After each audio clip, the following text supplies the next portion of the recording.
Well, hello everyone, and welcome to Season 1, Episodes 2 of Star Trek Euthenia. I'm ELH the Game Master, and this is a Star Trek Adventures actual play, the rule set by Modifius Entertainment. Don't really have much in the way of announcements this week because I'm really excited to get back into the swing of things, so let's very quickly have the players introduce themselves, and then we will just jump right into play. So, Captain, if you want to go first. Hey guys, I'm Aaron. I am playing Captain R.J. Williams, the human commanding officer of Euthenia. Also, on Monday nights, Draxus, the intelligent Deathclaw on Motley Heights. Hi, I'm Watney. I'm portraying Commander Arzu Stetko, the half-human, half-Betazoid empath who serves the Euthenia as executive officer to Captain Williams. Tiny bit more up, Watney, but otherwise you're all right. Okay. Oh God, I've already ruined the stream. Hi everybody, my name is Darewolf, Darewolf Gaming 88 on Twitter and Twitch. I am playing Commander Sero Saras, the Chief Science Officer aboard the Euthenia, and I also play Sergeant Nicholas T, Brotherhood of Steel, or Captain at this point. Co-captain. Co-captain, that's true, Aaron. Co-captain on Monday nights. Very excited to be here as always. So, Hey everybody, I'm Dag. I play Euthenia's resident, I forget the species, Edosian doctor. Yeah, it's gonna be a fun game. Let's go. Bingo, bingo, Bingo, bango. bingo. No. All right, if you want to talk about it, let's hit me up at Panorama Tent on Twitter. Oh, Okay, all right. I'm still counting it on my bingo card. fine. All right, so it does look like we're going to start off with complication and a bit of momentum for you guys, but I believe, Stetko, you have the opening log, so I do. take it away. Awesome. First officer's log, supplemental. We thoroughly checked the pre-test systems. Everything was green across the board. Still, somehow, when we initiated the micro-wormhole generator test and traveled into the wormhole, we experienced a malfunction. Rash was able to narrow down what occurred after the fact, and essentially, the ship's mass did not reduce with its size as we entered the wormhole, thus destabilizing it and throwing us far from home. We landed squarely at the galactic barrier, straddling the border of the Delta and Beta quadrants, 51,000 light years away from the Federation. We lost a member of the bridge crew, and several others were injured. After getting our bearings, we surveyed the area. When presented with a number of options for our first destination, we chose a resource-rich quad-star system first, in the hopes it would provide us with materials to improve our capabilities and chance for survival. At the same time as we deliberated, I informed RJ and the senior staff that I was detecting a presence nearby, an overwhelming presence from every direction. It began as soon as we arrived in our location. As I got my sea legs, I was able to discern directionally that it was located towards the galactic barrier. Razib was able to administer a treatment to help me with the overwhelming sensation. He suggested that my abilities were actually accelerating and heightening, and that opening up my neural pathways would help absorb the abundance of psilocybin I am producing. In any case, the quad star system has been more surprising than its nature would suggest at first glance. A large neutronium structure, 4 AU in size, contains an almost infinite library. The landing party is only beginning to explore this megastructure. End log. Very nice, and tell you what, let's just have you captain momentum to start things off here. So, where we last left off in the library was with Sarus. You were going for a book that you believe to be the master index of the library, if I remember correctly. So Russ is hanging from a bookshelf, and he looks back to see this person behind him. Oh dear, you appear to have me at a bit of a disadvantage. We thought this place abandoned, or at least not inhabited, and now it appears I am climbing on your library shelves. Would you do me the courtesy of giving me a moment to climb down? All right, so she nods, and as you step down, I'll give a little bit more description because I don't think I gave one at the end of last session. So literally standing on the ceiling, as in like classic Cheshire Cat sort of scenario where she's inverted but her hair isn't, is again about a 6 to 7 foot tall woman. Looks to be human, has very long black hair that goes all the way down to her butt. She's wearing a black and orange tunic that is also sort of like a mermaid style dress, or kind of fishtails at the bottom. She has vibrant red irises set in black sclera, so instead of the whites of her eyes, it's the black of her eyes. And as you climb down, and she kind of looks over all of you in the away team, she kind of looks at you and says, "Well, I was kind of wondering if I'd have to play with you a little bit more, or if I'd have to spell things out, but it's been a while. I haven't had a visitor, and well, I can't remember the last time I had a visitor." Apologies if we're intruding. Oh, no, not at all. I'm happy that you're here. What's the point of a library if no one's here to read the books? Well, try as we may, I don't think we could ever get through all of them.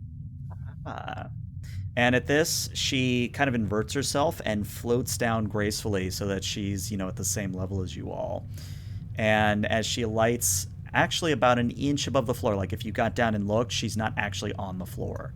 But as she alights and kind of looks a little bit more critically at the three of you, says, "Let's see, we have Adosian, I think, Cation, and Betazoid Human." And you are? Where are my manners? I am Void, and this is my library, the Library of Void. I have a series of questions, if you would allow me to go down the list very quickly. And Saras has pulled the data pad out with his tail, and there's a list of questions that he was typing with his tail. Chances are she's already read that book. Well, the best part is she still gets, again, Cheshire-like, where her mouth almost gets a little bit too big for her face, if you know what I mean. Slightly disturbing, but that is fine. With this being said, first question, are you alive? I mean, are any of us alive? I believe so. I mean, biologically speaking, but that would be a question for the doctor, more than likely. When we originally scanned this place, we did not pick up any life signs. So I have two hypotheses. One, you are either some sort of cybernetic being or perhaps a computer program. Option two would be that this place is shielded from our scans. Could you elaborate, perchance? What if I told you that at the heart of this facility is the true me? I would have additional questions. Well, we have abundant amounts of time, unless you have places to be. Well, it's funny you mentioned that. We are severely at a disadvantage here. We're visitors, as it were. Our ship was misplaced in this quadrant. Hold on. I've read this book. And she kind of looks around and says, I don't know where I put it, but you're the Euthenia crew, right? Which means you're Stetko, you're Sarus, and you're Razib. In here for everything, it seems. Well, not everything, because as much as I've read your story, how to put it? I'm not quite the playwright, but I also am not bound by the script, if that makes any sense. You're saying that there are multiple possibilities. There is one book of one possibility of our lives, but it is not the only possibility that can happen. Exactly, Mr. Surus. You have figured out the puzzle of this library. And she kind of motions around grandly with her arms and says, "Contained within these walls is every book, every novel, every written masterpiece or otherwise that humanity has created, will create, or is currently creating." Just humanity? Trust me, if I were to house any other species, I would need a much, much larger cube. No, that makes it more possible for me to tweak the settings in here. But it's not just the actual works, the actual fiction, the non-fiction, etc. There's a lot of gibberish, and that's what makes it unique, is that, and she kind of snaps a finger and a book flies off the wall into her hand and she opens it up to show you, and it's pure gibberish, like it's just a bunch of lettering that makes no sense. The problem is that it also contains every configuration of every letter possible. So finding actual novels, or finding actual truths, or actual possibilities, or multiple realities, as Mr. Sarus has stipulated, makes it very difficult. GM, I would like to attempt a task, if that's okay. Yeah, what you got?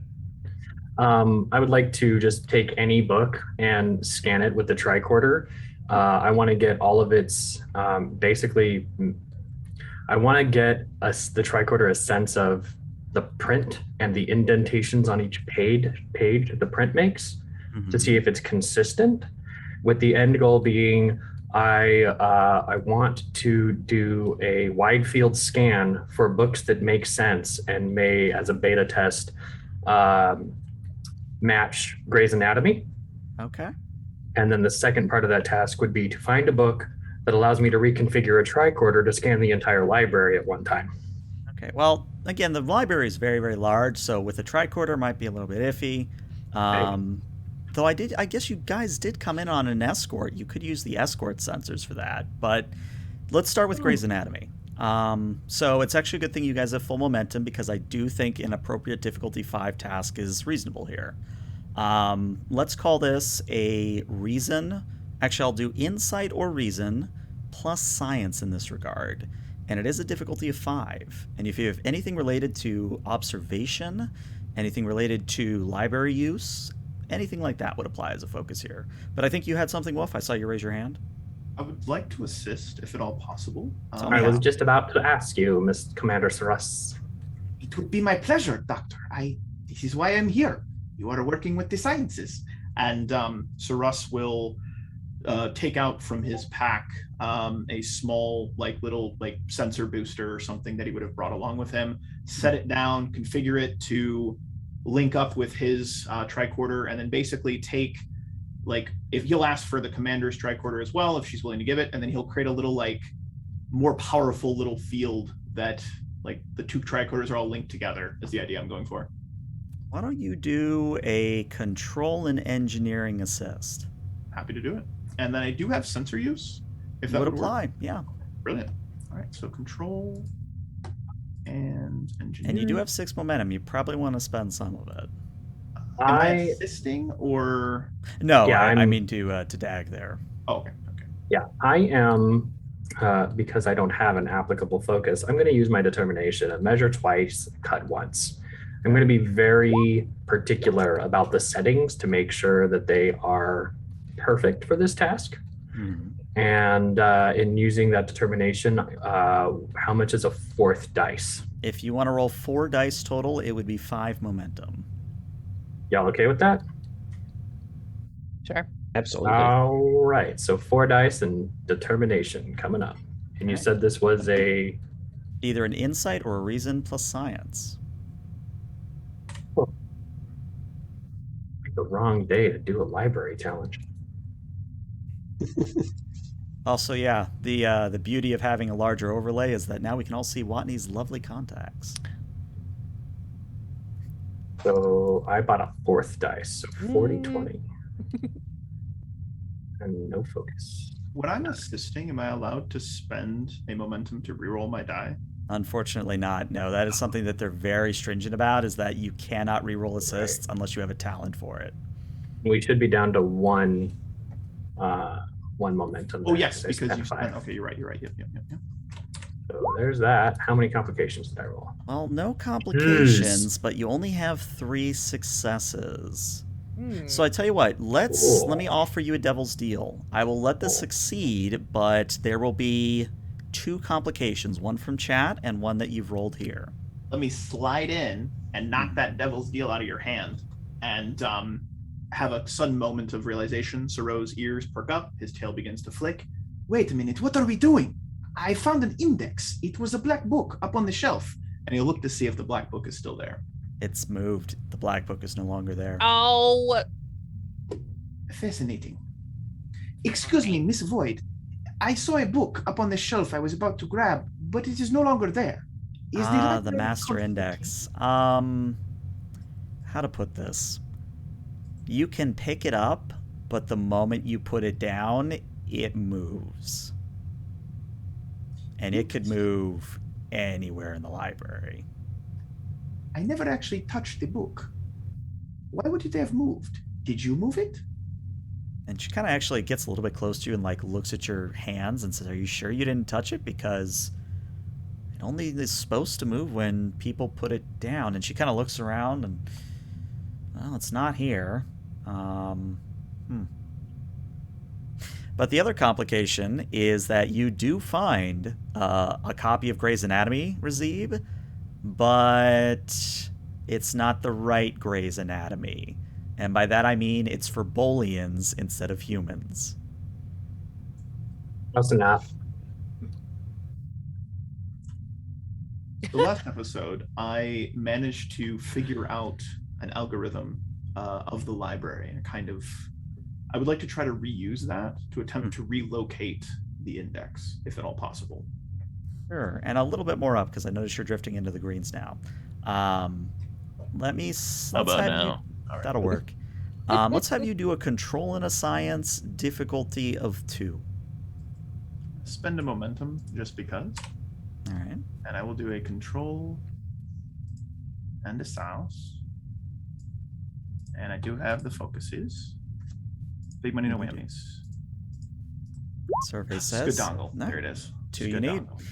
So you have to actually kind of ping back to the escort vessel you came in, and you kind of use its sensors to scan within the library.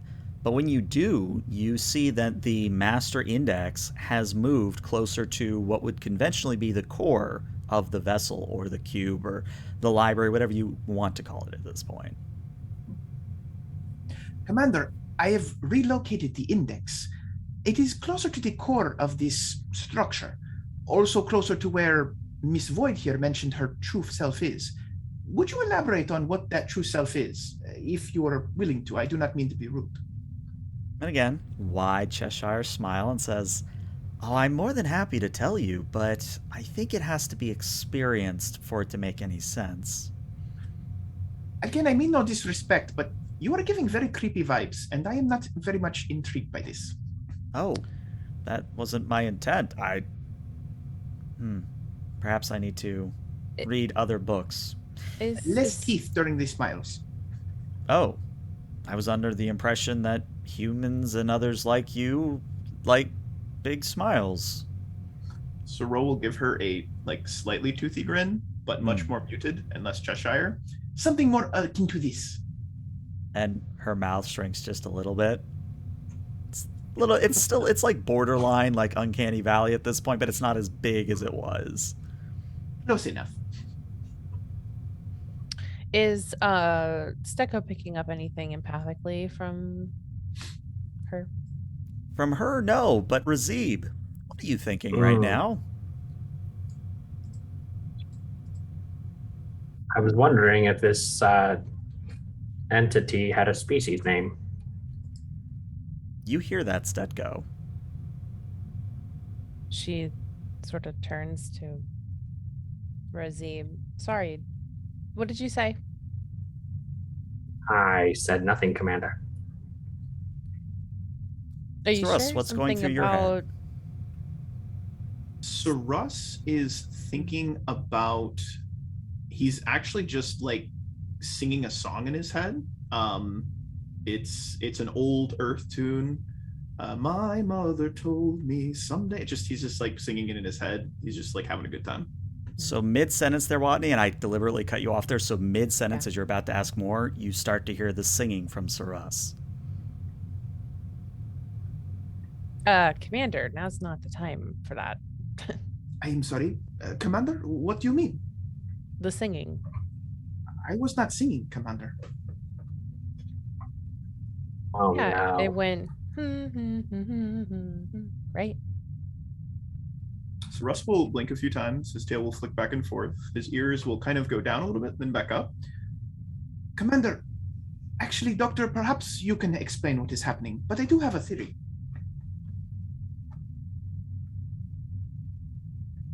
I just thought I heard you singing, and that's not professional in this setting.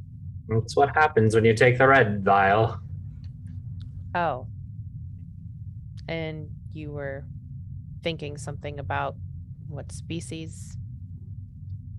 I should have done a better job warning you about side effects and that. Your sympathetic gleaning of memories is going to be wildly enhanced. Okay. Good to know.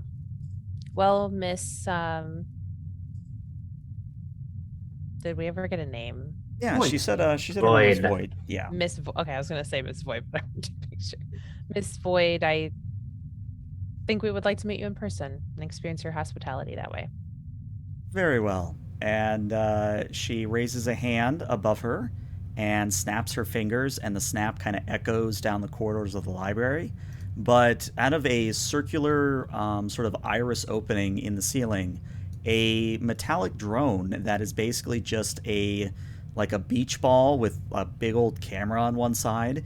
It just sort of floats down until it's like maybe within arm's reach right above you all, and says, one of my drones will see you through the library. Don't wait up. I'll be waiting for you.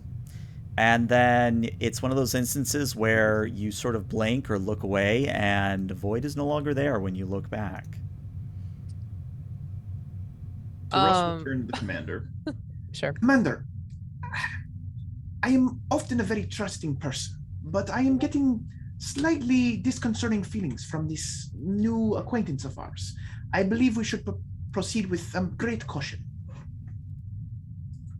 I wasn't particularly picking up any sinister or malicious readings, but then again, I am out of my element right now. So duly noted, and if you see something, say something. Well, practice informs me that any entity that's spent a significant amount of time alone, we're talking millennia, may have completely dissociated or otherwise unlearned any form of empathy towards us lower creatures. Did you see any signs of that sort of personality, Doctor? I believe she referred to herself in the third person.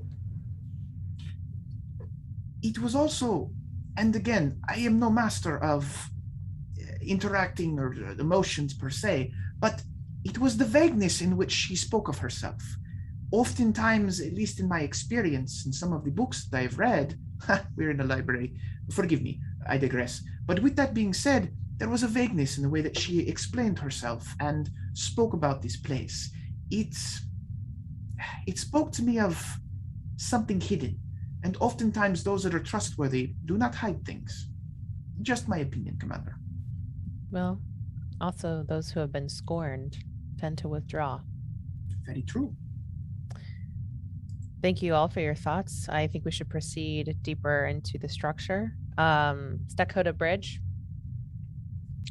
Go ahead, Commander. We're going to proceed deeper into the structure. We've come across the massive library with a single inhabitant who has invited us to meet them in person. Well, Commander, proceed with caution. Observe the protocol. Aye, sir. Also, I'm hearing people's thoughts. Not too late to take the blue vial. Well, I don't know how well I can support you in that regard, Commander. I would just say exercise discretion like I know you will. Aye, sir. Setco out. Oh, hey, gifted subs. Thanks, Darewolf. Thank you. Aww. But yeah, so after you kind of stop reporting in, and the drone like bobs a little bit and it makes like an impatient like humph noise, and it just keeps floating there until you guys start moving, and then it'll like run in front of you and you like catch up to it, and then it'll run in front of you again. It's almost like a child almost that you kind of unleash into a library and they just sort of run off. I think Stekka would be like, are we meant to run like 2AU to the center of this thing? I'm glad you asked, because I actually am going to require a little bit of fitness and con tests here. Oh boy! Just to okay. see how you guys fare, because you're not going to go 2AU because that would take lifetimes, but you're going to go far enough in that you're looking at easily hour, 2 hour, 3 hour jog back.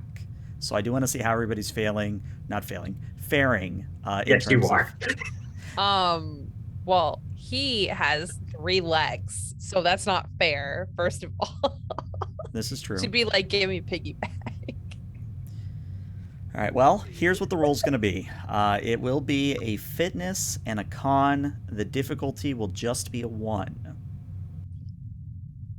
Now, Doing that. Okay. Let me get my sheet up.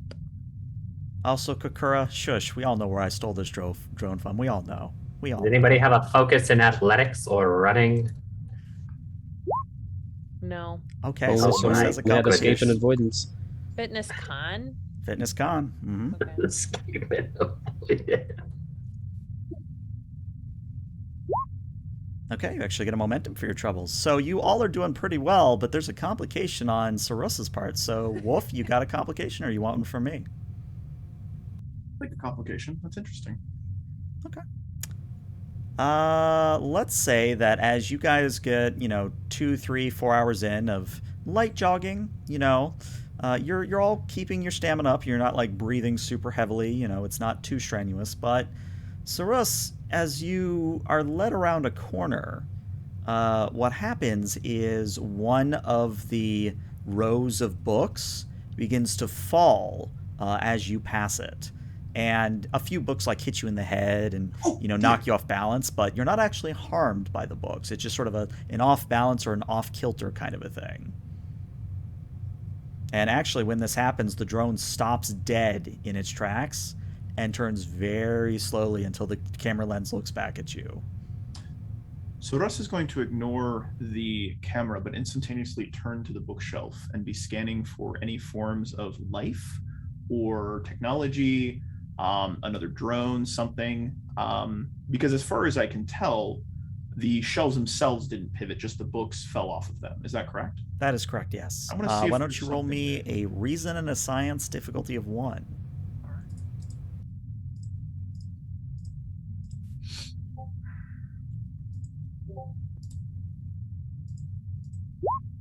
Jesus. Oh my gosh. I mean, that's a success, but there's a complication. I'm going to spend that momentum to reroll that 20.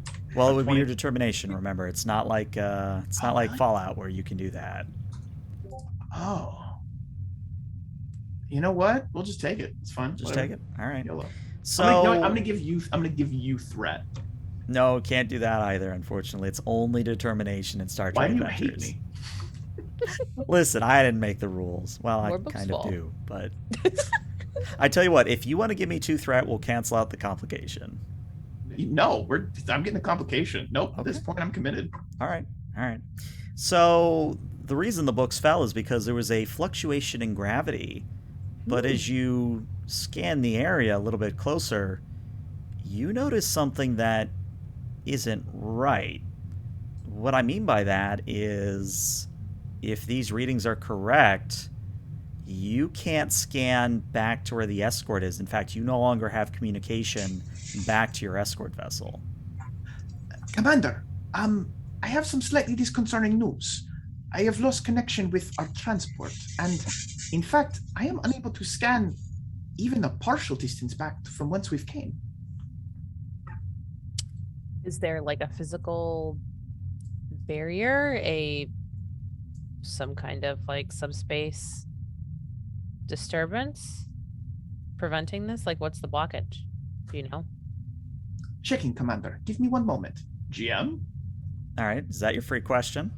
Absolutely. All right. What I would tell you is that it's a gravimetric disturbance, and if you were to jog back about 10, 15 minutes, you should be out of the gravimetric disturbance. Okay.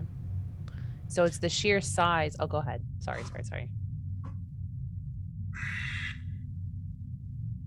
So Russ has a theory. Commander, I have a working theory, and I wish to run it by you, but it is going to sound a bit crazy. Crazier than an infinite library? You make your point. That is a good point. I believe we are moving towards something very large. I am hesitant. He's really like nervous to say this for some reason, because you can see, like, if you're maybe reading his mind, he's like playing it over in his head, that there's no way that this is possible. Like, it just doesn't make scientific sense. What if, Commander, at the center of this structure there is either a star or a singularity.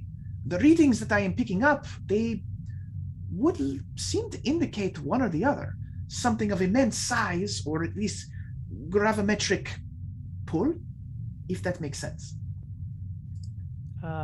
Miss Void, as it were.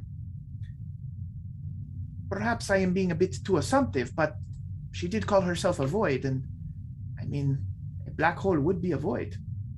Are you trying to suggest that Miss Void is some kind of sentient event horizon or anomaly? I am not sure. I am saying that, based on my readings, I believe we are moving towards something with great gravimetric power. And there are only a few things that would be able to disrupt the sensors as they are. So we can't, Jim, we can't make contact, right? Correct. Oh, shit. Okay.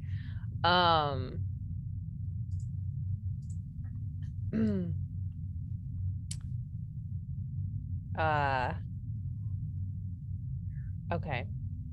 Interesting. Russ, do your sensors work in the other direction at all?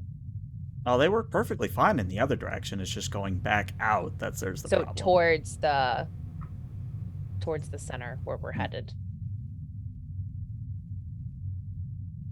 Okay. So if your theory is correct, Russ, and again, you are the science officer, so you tell me if I'm in directionally the right place, but don't massive singularities or singularities of any sort really disturb time? That is correct, Commander. And it is something that concerns me in this moment. If you were to go ahead of us within range, maybe a kilometer or so, and report back to us the time on your tricorder, we could marry that up and see if perhaps your theory is correct, or we could continue going in that direction.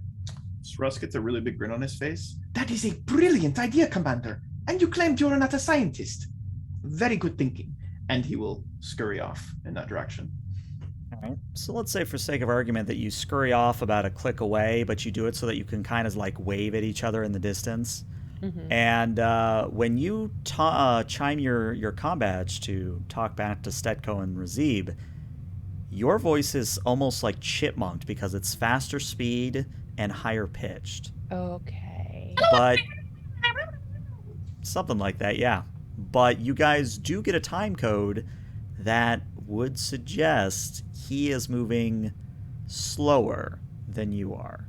Sorry, no, faster. Time for him is faster. So yes, that's right. Yeah. I always get those confused. Is it that way? Yes, correct. Sorry, I'm thinking about black holes. Okay. So she would call him back before they would continue in any further. And the drone is still with them. Mm-hmm. So does it seem to be like communicative at all? No, it's just at this point it's like floating between, the two of you, kind of giving that oomph noise as it just waits for you to finish what you're doing. Okay. Interesting. She would wait for Russ to return. So, Saros, when you come back and you look at the time code on your tricorder, there is a 5-second discrepancy between your tricorder and Razib's and Stetko's tricorder. But it's in Stetko's and Razib's favor, where they're the ones that are ahead. Yours is slower. I think I did that right. Very interesting, Commander. It would appear that my tricorder is slower than yours, which, out of game, when you move towards the singularity, does time slow down or does it speed up? No, you're fine, and I love these kind of questions. So, again, assuming I'm not having a senior moment, but basically what happens is the closer you get to the singularity, it eventually gets to the point where light slows down because, once you go into a black hole singularity, light doesn't come back out. So what happens is you fall into a singularity, you actually start to see the universe outside begin to go by at a rapid pace. And in fact, in the time it would take you from the event horizon to the depth of the singularity, you would see the entirety of the universe pass by before you hit the bottom of the black hole. Assuming You you're would not see the universe spaghettified. burn out. Spaghettified, Right. exactly, yes. Mm-hmm. Well, Commander, based on these readings, it would appear we are indeed moving towards a singularity. And as much as I am intrigued by Miss Void and her true self, I feel this may not be in our best interest. I am extremely intrigued and also in agreement with you that this situation has sort of devolved into a very unfavorable situation for us. I certainly don't want us to be here longer than the captain is expecting us to be. In fact, we don't exactly even know what the difference in time is, and we have no Can way I to contact the calculate ship. that based on how far we've traveled? GM. Why don't you roll me a reason and a science here? And if you have anything related to mathematics, quantum physics, anything of that nature would be a focus here. Difficulty of 0, so free momentum. 20. And don't worry, Aaron, we're going to come back to you very shortly. I know. I'm know what? watching the adventure. Spend that momentum, because let's see if we can get some free momentum. I don't have a focus, but Never know, yeah. All right, There it hey, is. 3 successes, so you get 3 momentum. So, Saros, if your calculations are correct, for you, it's been about 2 days. It doesn't feel like it's been 2 days, but it's been 2 days. For outside, it's been about 2 attoseconds, so minuscule amount of time on the outside. Looks like we found a fountain of youth. I would love to do some kind of anatomical study on aging as we progress further into the depths of this place. As we continue on, Doctor, the effects will only get more severe, and we will become displaced in time from our crew on the Euthenia. Fascinating, isn't it? Yes, Doctor, fascinating, but a bit counterproductive to our goal of getting home and not watching the universe burn out. That was a joke. Did it work? Yes, I'm laughing with my third hand. Brilliant. Narrator's Nedosian note, saying. He's not laughing with his third hand. Well, unless you like to eat books, I certainly don't want to make a living here. Perhaps Well, we that's- should summon the Avatar of Void and recount our little temporal inconvenience. So one quick clarification is that while 2 days have passed, if Razib actually does like a medical scan, it's only been a few hours. So it's not like you guys are aging. It's just that, you know, once you figure in relativity, it's just been longer for you, is what it is. So you actually weren't that far off with your Fountain of Youth comment. You were pretty close. I know, timey-wimey, wibbly-wobbly. Yes. But how my close question am I is... to where the book is? You remember that index? Because I Mhm. scanned for it. How close are we to that index? You're actually very close. You're within another 4 or 5 kilometers. Okay, so we need to continue on because I feel like we need to get there. That's out of character. Your call, Any Commander. thoughts? Any objections? So she would turn to Saras. So did you make your calculation? Yes, Commander. It would appear that 2 days has passed from where we entered. So we're moving very quickly, or that's moving quickly, and we're moving very slowly. It's a bit complicated, but on the ship, back on the Euthenia, it has been 2 days since we arrived here.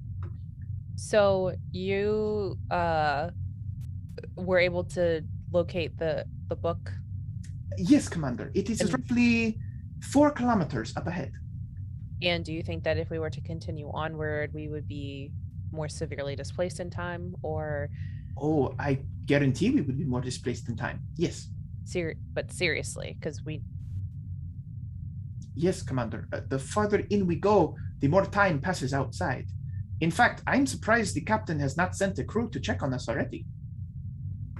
Well, it's funny thing you mentioned the captain, because that's an excellent segue. So as we return to the Euthenia's bridge, at this point, Captain Williams, as I clean up some tokens here, it has been about a day, not 2 days as the speculation is, but it's been about a day. The mining operations are bringing stores aboard the Euthenia. Rash is overseeing all of the, tedium work of getting the supplies where they need to go. But you're kind of seated in your main chair on the bridge, that big circular chair that kind of gives you a view of the entire bridge in its entirety. And at this point, as you're just sort of reading reports, waiting on someone to tell you something, Dorothy, your AI, materializes behind you and simply says, Captain, you wished me to remind you it has been approximately 19 hours since the away team last reported in. They're well overdue for a check-in. And he'll tap his comm badge. Williams to away team.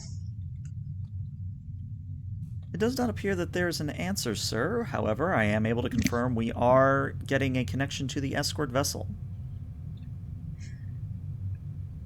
Dorothy, maybe we can piggyback a signal through the escort. That was Or actually at my least first thing that I tried, sir, and even with the escort sensors, I'm not seeing any of them on scans. Can you tell me when the escort sensors lost them? Wait a second, that can't be right. And, if you were to look at Dorothy's avatar, her eyes narrow. I'm seeing them coming back out. They appear to be crossing some form of an event horizon, and I'm seeing them now. And he'll tap his comm badge again. Williams to away team status. And that's where we're going to come back to the away team, because you all haven't experienced that yet. We're doing this deliberately. I'm deliberately messing with your conception of time here. Do not feel weird if you're feeling out of sorts. It's deliberate. Big old time bubble we stuck in. Mm-hmm. So if I understood correctly, Stetko, Razib, Russ, you're going for the book, yes? Your The little gosh black darn book. tootin'. Yeah, she would give that order. Okay. All right. So as you move forward and you eventually find the shelf you're looking for, and the little black book is actually just within arm's reach. Like, all you have to do is just, not even stand on your tippy toes, just reach up and grab it. As you do so, the literal bookcase wall that it was contained in begins to recede into pitch darkness, and it kind of moves to the side, and you're given a view of an interior space of the cube.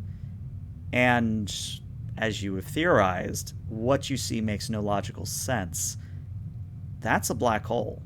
That is a singularity. And it's at the center of the cube. By all rights, you shouldn't even be alive right now. But it's there, you're breathing. It's if we can see it in our field of view, it's a relatively small black hole. Correct.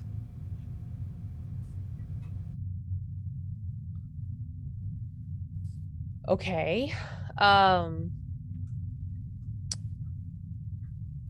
We've arrived, Miss Void.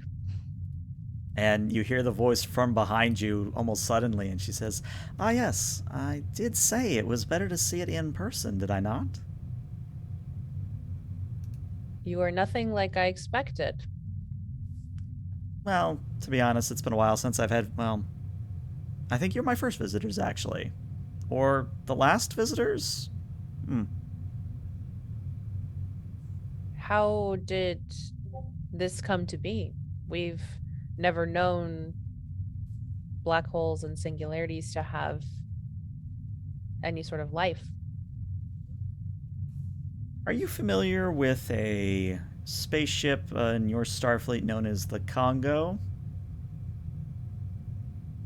Yes. Are you aware of a mission in which they encountered a paracausal entity masquerading as a black hole?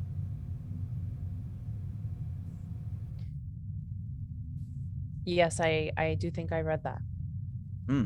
That was Null, my mother. Your mother. Mm-hmm. And I'm not an only sibling as well. There's Nemo. Nemo, he's a little brat, but we put up with him. Then there's Zero, though Zero is a little bit complicated in this area of space, so I've just been kind of calling him Null Junior. And she kind of goes on like a list of like synonyms for null and zero and void, and she lists off like 5 or 6 names before she stops and says, "In any event, that's my family. That's Would I have been able to turn the tricorder to audio recording as she went off on her tangent? Yeah, easily." Perfect. But as she finishes, she kind of goes, "Yes. Honestly, I don't remember why I wanted you to see this. Something about wanting you to understand what I was. What is this place? Well, as I said, it's a record of everything humanity will ever make, everything that it has made." And why is a record of humanity in a place devoid of humans? Now see, that is an interesting question.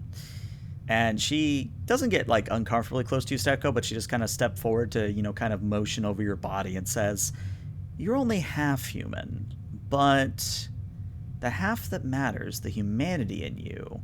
And of course, this applies to Caitians, and she kind of looks at Razib. Idosians or whatever. I'm sorry, I never remember what your species is. I only read about you in books. But the more humanoid among you, humanoid, funny word. Sorry, I get tangents very easily. It is human nature to want to impose order on chaos and to make sense out of the void, out of the unknown. So why is this library here? Why is most of this just gibberish on the walls? Well, it's because humanity is recorded here. You can't have chaos without humanity, and humanity without chaos. Okay, can you help me with this? Oh, go ahead. Forgive me, Commander. If I may, Miss Null or Void. You are the Void. The Null is the mother. Forgive me. There were a lot of names. This place exists as a counterpoint to humanity. Humanity has some sort of logic. It was created through reproduction and cells, etc. There is science. There is logic to it. But this place is, as humanity is to existence, this is to, forgive me, no, as humanity is to logic, this place is to illogic. Is that correct? Be a very simple way to put it, yes. I should probably use that in the future. We are but or simple the creatures. past? I don't understand the purpose of such a place if you've never had visitors in a place created to be experienced, to experience. Well, as I said, you are either my first visitors, my last visitors, the middle visitors. Regardless of which visitors you are, you're visitors, and I think you're the first of many. To give context, my mother, Null, she has the Library of Null, and that is every species. I mean every species. And it's not just books, it's works of art, it's song, it's music. Biological samples. Biological samples, literally every scrap of data ever to exist in the universe is in her library.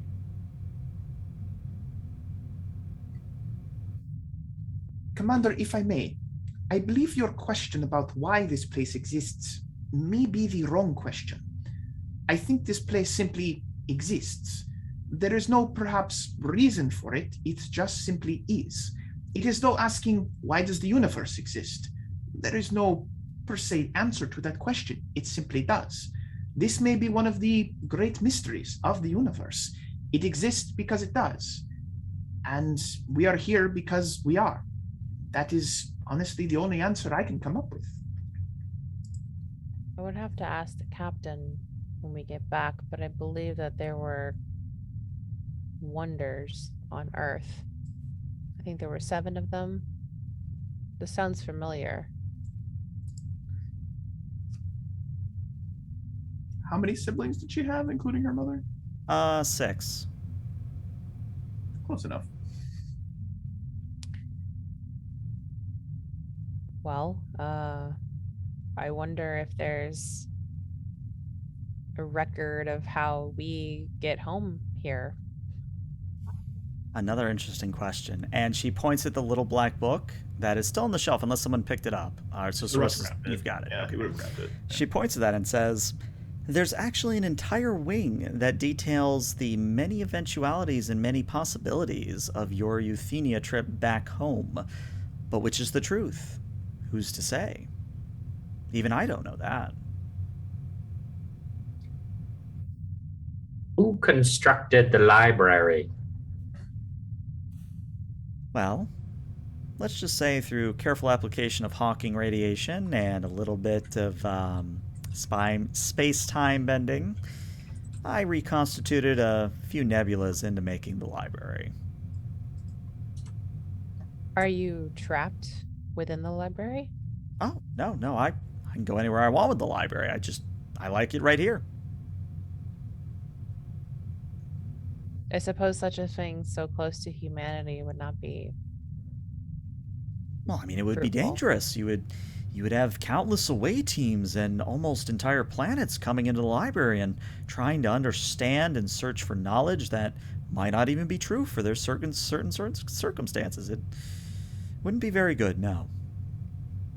How did a family of sentient black holes come to be? Do you know your origin? He points at Sarus and says, I think Sarus actually explained it quite well.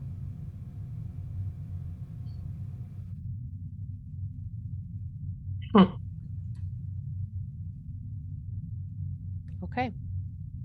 Why did you pick humanity, if I may ask?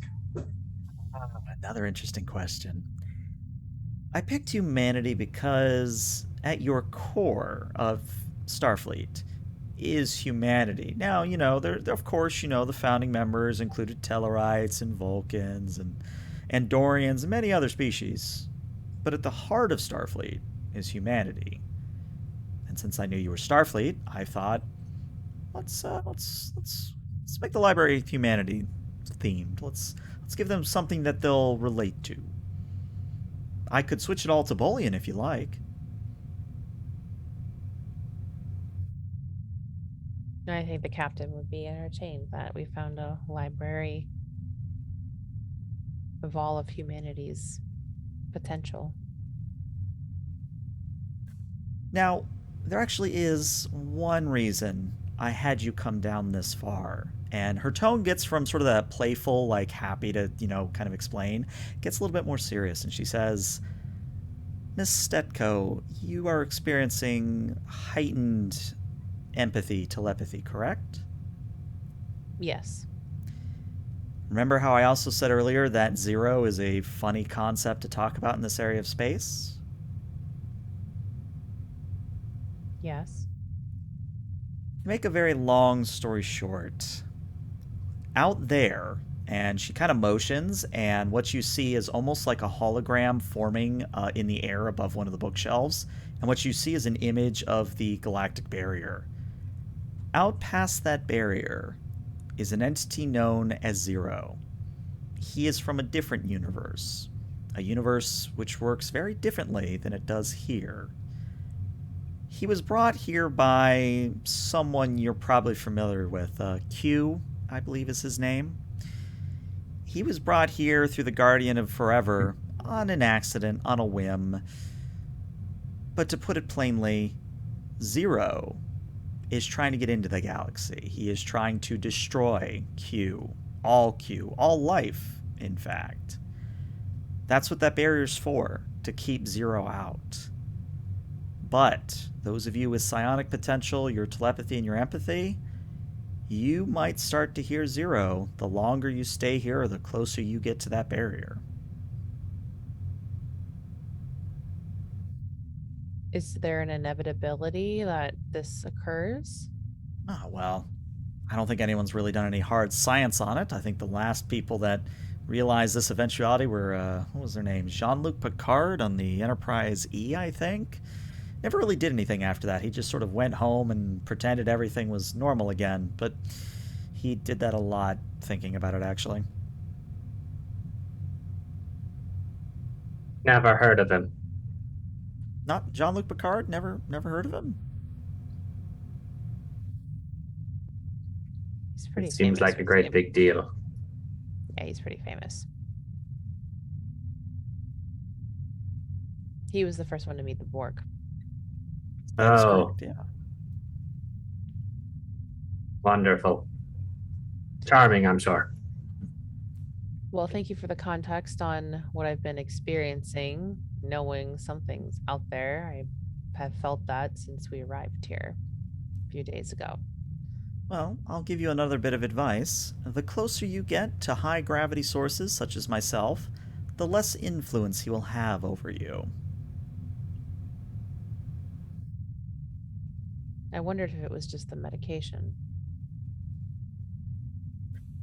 Now, with that, and she kind of looks at her wrist where, there's not actually a clock, but she just looks at it anyway and says, I believe if you start jogging back now, you will arrive about 19 hours after you were supposed to check in last. Is there any way we could travel without jogging? Yeah, I mean, there are ways, but I think you want to stay in one piece, no? She like kind of weighs it actually back and forth, like, it might be worth it. So just back that direction, huh? Yeah. The drone will, of course, escort you, and the drone at this point was like slinking away, and it comes back and like gives a disappointed noise.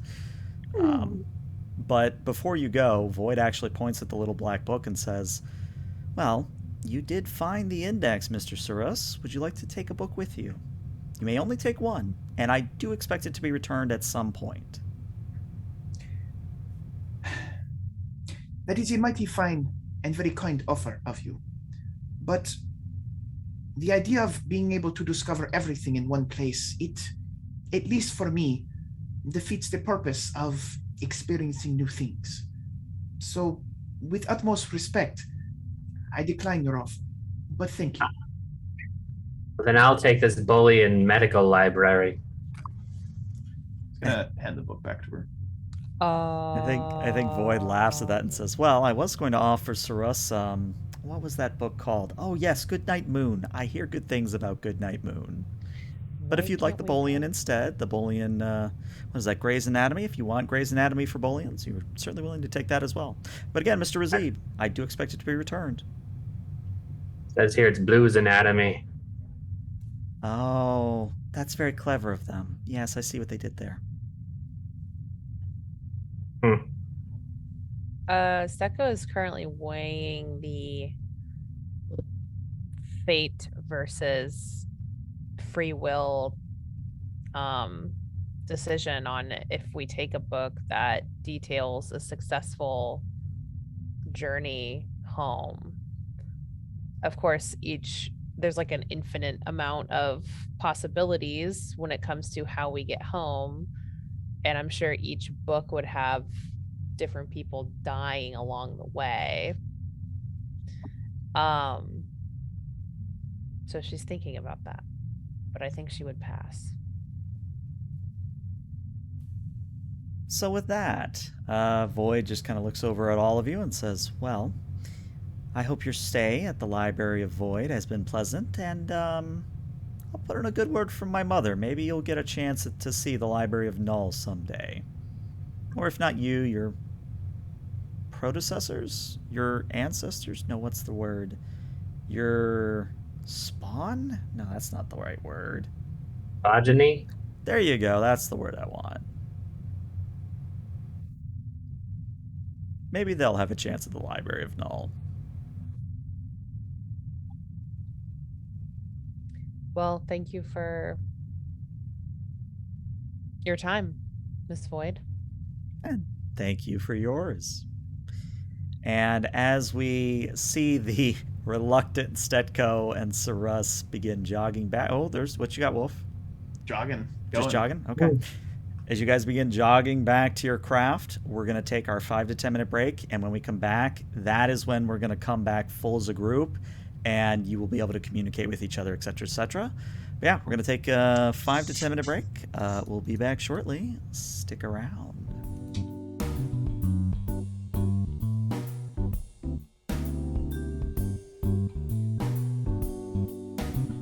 I'm gonna mute so when I crunch, yeah. And right on time as we come back. So yeah, welcome to part 2 of session 2 of Star Trek Euthenia. And if you're just tuning in, there was a little bit of timey-wimey shenanigans, but a lot of interesting theories and food for thought were proposed in the first one, where more or less it was implied that there are paracausal beings that have libraries of infinite knowledge, and that's what the players have encountered thus far. But we resume right where we left off with Captain Williams, where you are getting a report back from Stetco 19 hours after their last check-in. And I deliberately did this because Watney's eating, and, you know, this is the perfect time to ask her to say things.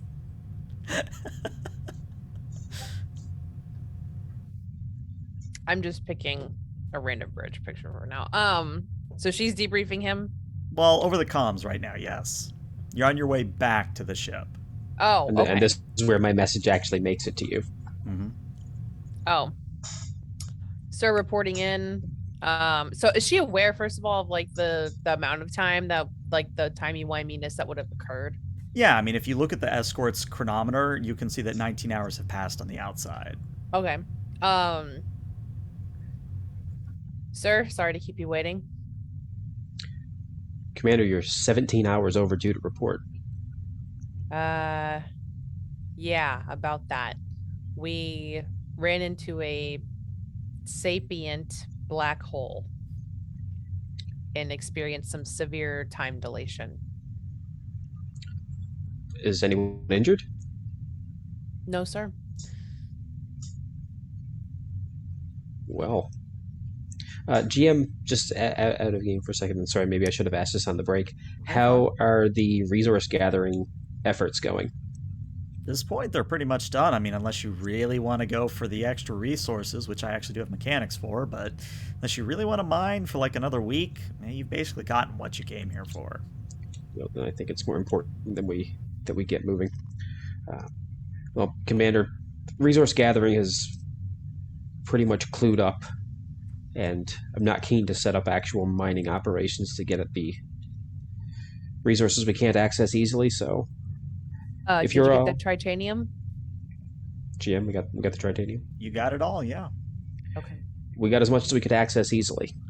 All right, that was the one I was really hoping for. I'll give you a full debrief, sir, when we get back. Appreciate it, and if you can, well, I suppose it remains to be seen. Have you clued up there? Are you ready to return? We're on our way back now. Well, good. As soon as you touch down in the shuttle bay, we're going to get this show on the road. We'll be there shortly. See you on the bridge.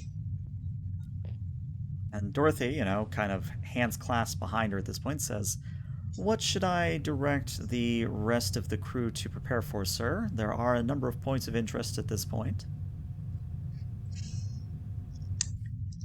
Indeed. And with that, let me actually go to the points of interest map, because that'll matter. Well, Dorothy, a couple of these are new. Recent subspace scans picked up,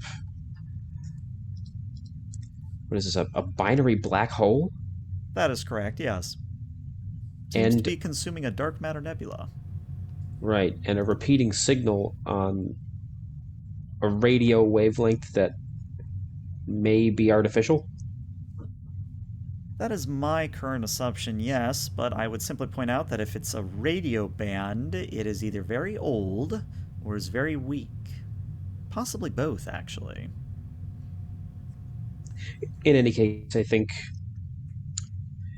it would be most prudent for us to wait for the rest of the senior staff and get some opinions before we make our mind up about a course.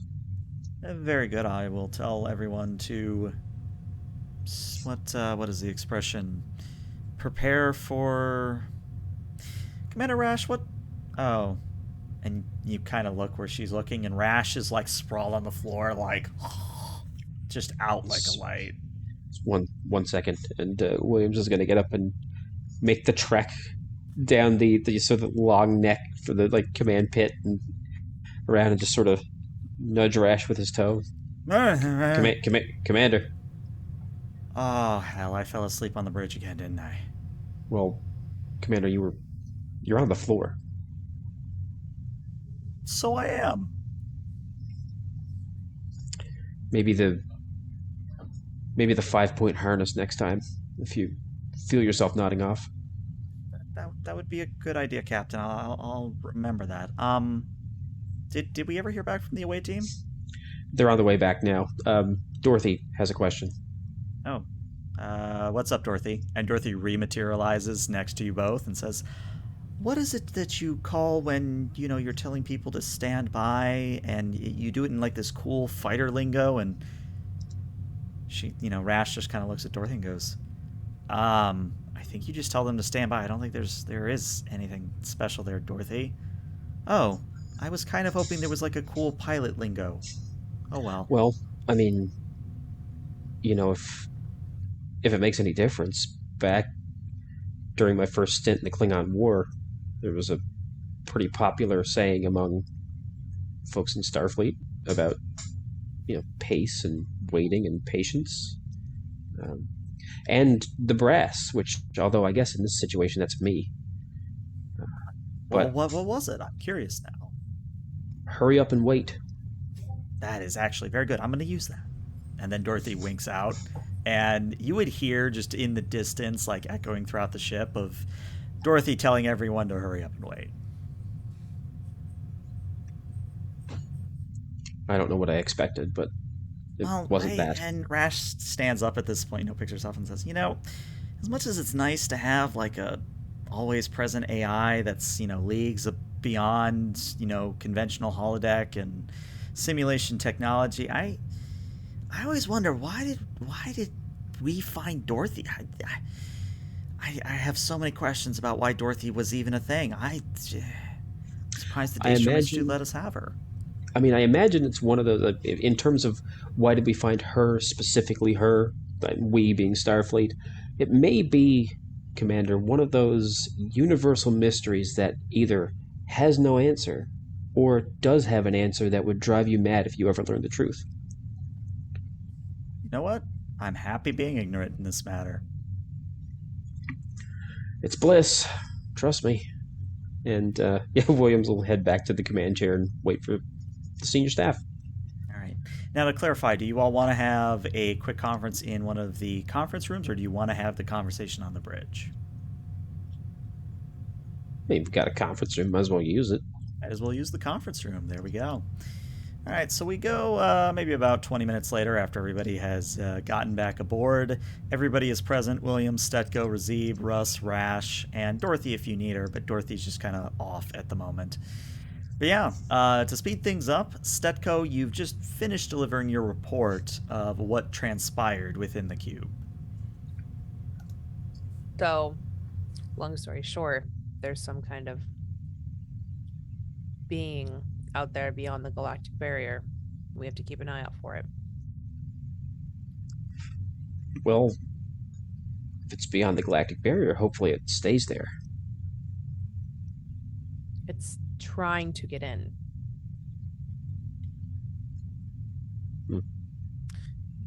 The closer we are to it, apparently the more pronounced my empathic abilities will become. Well, I suppose it's lucky then that we're going to be heading away from the galactic barrier, coreward. Speaking of, while you all were away, Dorothy located a couple of interesting anomalies, apart from the Blue Giant Class J system with the tetrazine gas and verteron particles, and the strange biblically referenced space station. We've got, although I imagine perhaps you've had enough of dealing with black holes. We've got a binary black hole that's consuming a dark matter nebula not far from here. And we've got a repeating radio signals on a steady wavelength, albeit weak, coming out of deep space, although I suppose any of our current positions are deep space from somewhere. So I vote for the station. that's my thought as well. But I'm open to opinions. There seems to be some references to humanity out here for some reason or another. And Well. that reference is the Federation. And Rash speaks up at that point as she stifles Leon. Dorothy, am I looking at this holographic display right? You are. Okay. Because it looks like you all just said you wanted to get away from the galactic barrier, but the station's towards the galactic barrier. Well, Commander, maybe we think about this like we're going to jump a wide gap and we've got to take a few steps back first before we can leap forward. If I may, Commander? I believe traveling towards the station, And you see that Sir Russ has a couple of data pads and he's looking at like the ship's current status. may be a bit presumptuous or too early in our current situation. The ship itself is not ready for any sort of conflict, and the space station, well, it may not be abandoned. Well, that's true. GM, refresh my memory. Wasn't the station offering assistance on In a sense, like an it automated basically- it automated basically- channel? Yeah, it was basically like if you guys The remember water the of- Where water of episode life. of Enterprise. Mhm. So it's kind of one of those repeating signals that says, "Hey, come here, get supplies, get repairs, etc., etc." Says, well, Commander, I appreciate that thought, although I don't know, maybe I was expecting a little bit more of an exploratory zeal. I am interested in exploring somewhere. However, I would suggest the Blue Giant. We could gather more materials to help reinforce the ship, and then we could explore the space station.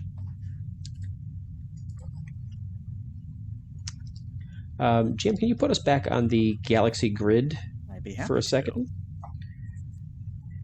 And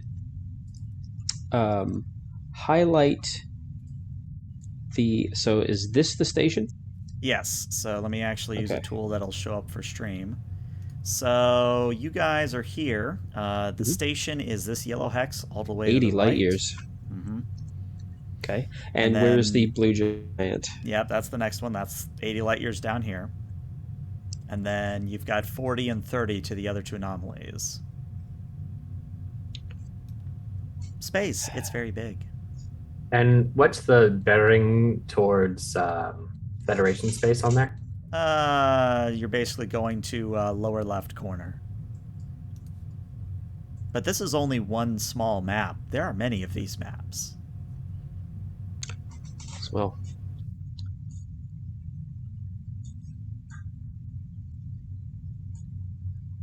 I'd rather not circle back any more than we have to. So it's either going to be the station or the Blue Giant, because either way, after one 80 light year trip in the wrong direction, I intend to put this part of space far behind us as quickly as we can. Major Razib? The commander's debrief suggested that as we get closer to the galactic barrier, her telepathic abilities, her betazoid abilities will become heightened. Does that pose a danger in your medical opinion? Only if you think people like Gary Mitchell aren't dangerous anymore. But I think the commander is well composed and definitely bereft of any godlike tendencies. So It's a nice experiment. That's a slightly more flippant of a response than I would expect in the senior staff meeting, Doctor. Simple yes or no would suffice. If it becomes too much, sir, we could just detour to the more southerly destination. Very good. Then, for the time being, Major Z, perhaps a daily check-in with the commander to monitor her neural activity would be prudent. Of course, sir. Then, if there are no serious, strenuous objections, I'm going to have the helm set a course for the station. Commander, or Captain, forgive me, if I may. I have devised a theoretical plan. As you are aware, our weapons are not currently operational. However, I have devised a plan where if we are to, how do I put this, refocus the polynodal tachyon harmonic dampener, I could actually make the external power couplings look as though we have more weapons than are actually active. And so Russ is kind of going on a little bit of a technical tangent about this. Basically, the idea is that all of the power couplings on the outside, he can effectively turn them into where it looks like we have weapons that you can power up, but we don't actually have them. So it's like a cat bristling and making itself look bigger, and that's what he's suggesting. I think Rash, kind of scratches her chin at that and goes, I mean, we could do that. I mean, with the materials we got, that should be easy, but I feel like we're going to go to all that effort. Why not just actually, put in the Tetrion arrays to begin with? Do we have the materials to do that? Well, I mean, if we can get our hands on some thoron particles and some magnesite, I mean, I could probably make it work.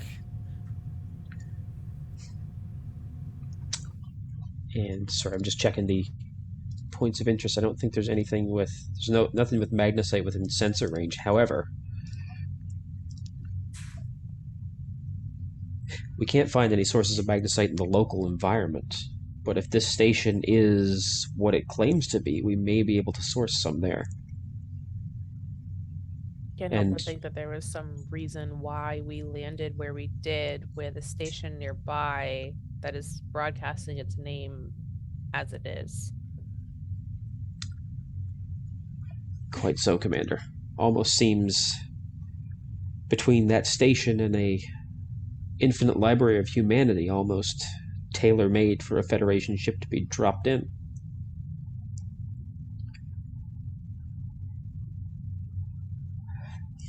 Commander Rash, is there a way to implement Commander Sarus's bristle mode? Depends on how effective you want it. I don't want it. We don't need it to be able to survive a deep scan. We just need it to cause enough confusion for a second to allow us to get away. Ideally, Captain, we will not have to use this, but just in case. I mean, and she kind of scratches her head. I mean, I guess we could just do the preliminary work for the beam arrays, and then that way all we have to do is, just install the actual energy emitters. Dorothy, it's 80 light years to the station? That is correct, Commander Rash. Okay, if it's 80 light years, we can get that work done. Yeah, I can have bristle mode ready for you by the time we arrive. Well, then proceed. Commander Sarus, I'd like you to liaise with Commander Rash, work with her on this. Since this is your brainchild, then it's only right that you get to see it to fruition. Thank you, Captain. It's about that time, because we just got a evil redeem in chat. Right? So it's about that time that the ship just very gently rocks left to right for a moment. So Russ has connected his data pad to the ship's sensors and is scanning around the local area for what just happened. Well, believe it or not, the cube, the Library of Void, is no longer in system.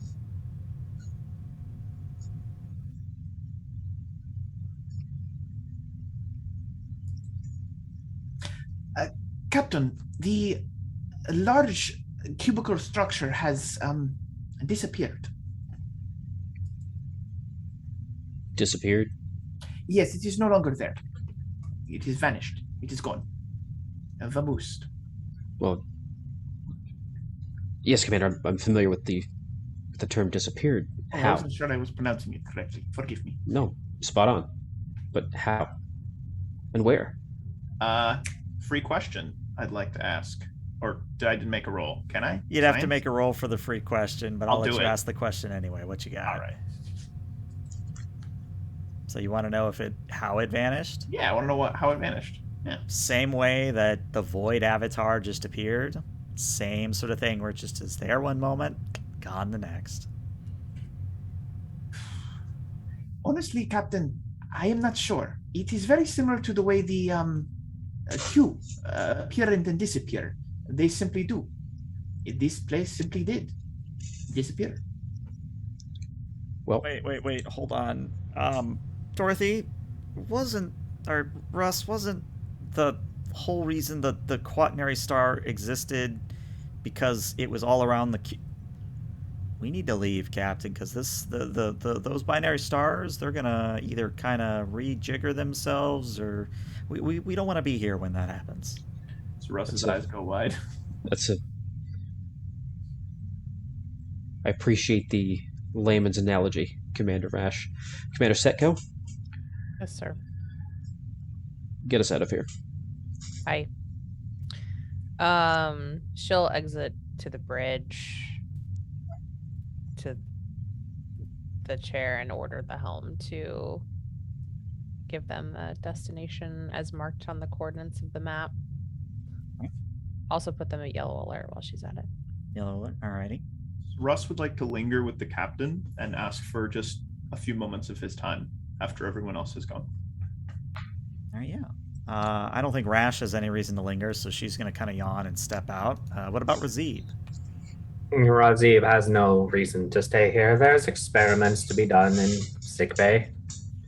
Razib Who steps knows out. what those maybe? nurses have done in the last 19 hours? Probably nothing because they're nurses, but who knows?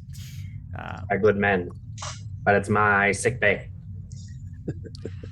As the captain goes to leave, Sir Russ will just stop him for a moment. Captain, if I may have a moment of your time. And I guess at that he'll resume his seat, motion to an adjacent chair. He'll sit down next to What's you. on your mind, Russ? I am very intrigued by where we are and the beings that we have discovered, but something about this creature that we met, this sentient black hole, something did not feel quite right.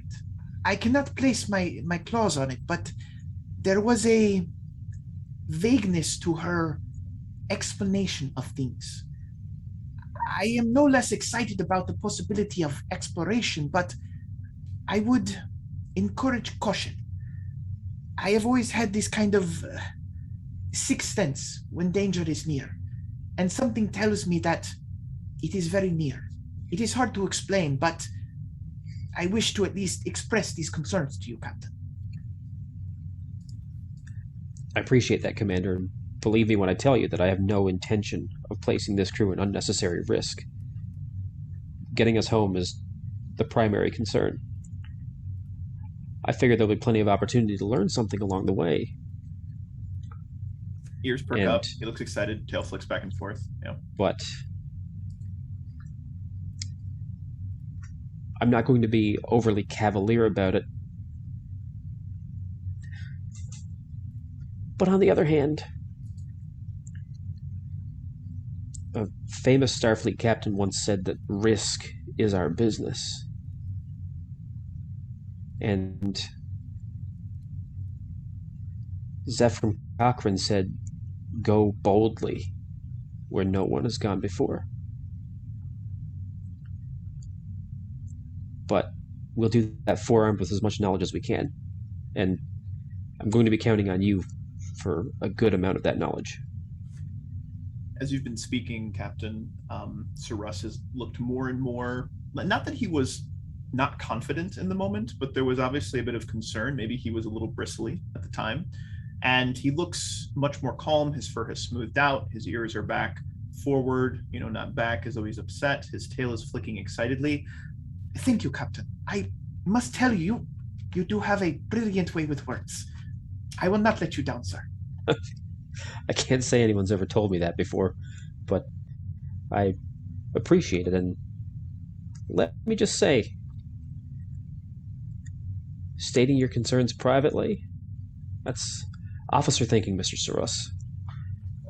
Stands a little straighter. Thank you, Captain. I wish to fit in here very well.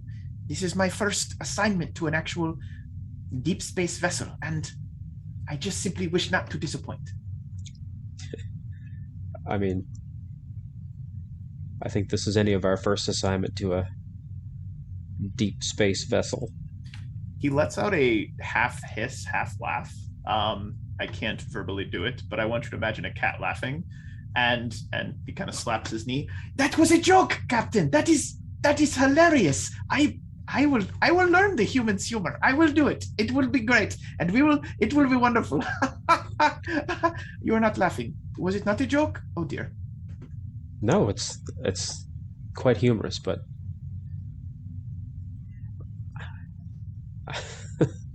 we're gonna get along fine. And I think to add insult to injury, Dorothy manifests and tells Saras what he means to say is that he doesn't have a funny bone in his body. Do humans have bones that are funny? That's not true. I've laughed. Name once, Captain.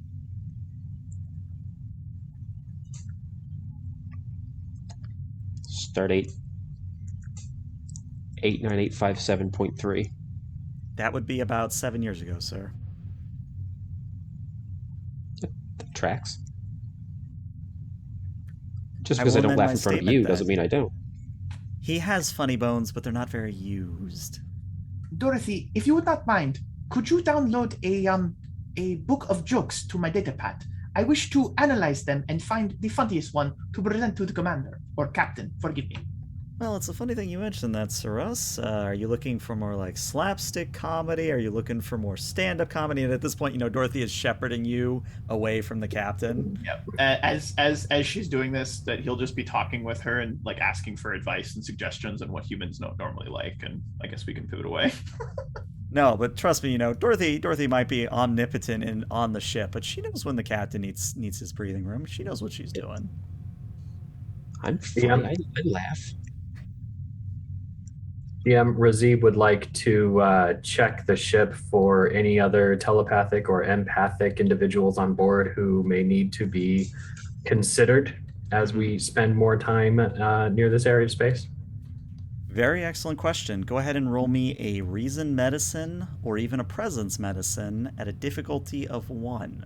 Lord knows you don't want any crazy zombie Vulcans. I have the advantage of being the chief medical officer. Which would mean the difficulty becomes 0. You said reason medicine? Or presence medicine, correct. Reason medicine, and I'll do xenobiology. That would apply.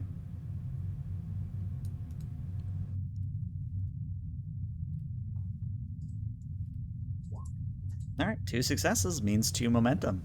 So, Razib, the good news is that while there are some humans aboard which have slightly higher than normal ESP ratings, none of them are showing a predilection towards developing as a certain Mitchell did. It's really only Stetko that's experiencing these heightened symptoms. Nevertheless, I will compile this list of individuals and send a report to the captain with my recommendation that as CMO of the ship, I will be monitoring these individuals for any spikes in telepathic or psilocybin activity. Well, let me actually put us back on the hex map because, this will illustrate you guys actually moving. So, what are people doing on the journey from point A to point B? Because, again, that's 80 light years. That's maybe about, a week and a half of travel. So what are people doing? Stetko is going to explore the ship because this is a completely new ship for her. So she will take her time and kind of go deck by deck, meet all of the department heads that travel there with them, Right. and of course, like see if there's a holodeck or something. Oh, it's funny you mentioned that. Go ahead and roll me a challenge die, and this will determine what scene I throw you into. Okay. This one. 2. All right. So you find yourself on the same deck on the port wing where the hangar is. And as you're walking down the corridor, you kind of hear like a loud cheer coming off to your left. And as you look down the corridor, what you see is an open door to what appears to be a mess hall, a locker room. You're not really sure. It's some sort of like place for the pilots to sort of sit and wait, as it were. But you're hearing loud cheering. You're hearing kind of calls and leering and jokes. General mirth, as it were. Yeah, so she would make her way there just to, not hopefully be like a wet blanket as the first officer, but she would certainly want to like check in and meet whoever's there. So when you wander in, it is not the most opulent bar/lounge in the world, but it looks lived in. It looks like people actually live and work here. Kind of the seats are kind of got that worn quality to them. There's a few stains here and there, but it's not perfect, and that's the key distinction. But as you kind of come in, a few of the male humans near the door, they kind of tap each other and go, "Oh shit, it's the commander!